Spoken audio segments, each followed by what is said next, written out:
From the modest offices of AVIDA Sports in Harper Woods comes a technological innovation that will revolutionize training. Each device that a swimmer is wearing is basically a computer, and it's calculating all this data, and it knows when they're pushing off the wall, it knows when they're taking strokes, it knows when they're doing certain expected behaviors that a swimmer goes through during the course of a practice. It's called AVIDA Metrics.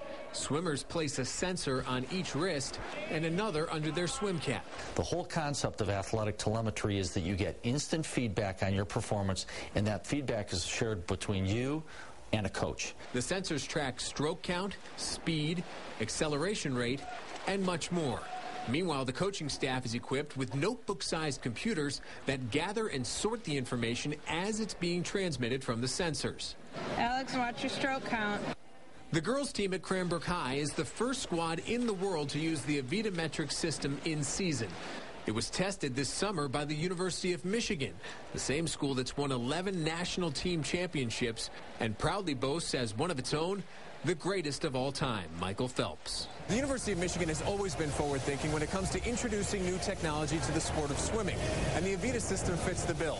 Ultimately, if it makes the swimmers faster and more championship banners will hang from the rafters here in the natatorium, the Wolverines want in. What we try to do and what we're trying to accomplish at Michigan is to be the leading edge of technology. When they're racing, they touch that big pad at the end of the pool and it gives them their time. That was first developed at University of Michigan, so it was a natural that a school like that would embrace it. We're going to know exactly how many strokes they're taking per lap. We're going to know when they accelerate and what they're doing when they accelerate.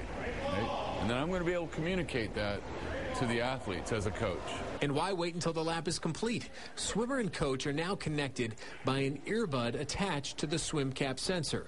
Now, this works two ways. The computer can transmit audio feedback automatically. After our first length, we flip and we come up, and the little earbud that we have in our ear tells us two things. Normally, it's like our stroke count and speed per lap, and we hear that every length, and so we can try to either make it consistent or decrease our time or stroke count or whatever we're supposed to be working on within that set.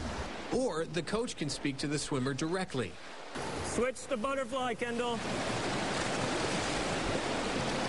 I think the real-time feedback is the most beneficial part of the system, and being able to talk to them. Good. Good, girls. There's nothing out there like that. But in a sport famous for minimization, shaving, tapering, always figuring out ways to cut time, aren't these sensors cumbersome? I believe they only weigh about an ounce, so it's like wearing a watch. A watch that will transform the way athletes train around the world. Tom Leyden, Channel 7 Action News.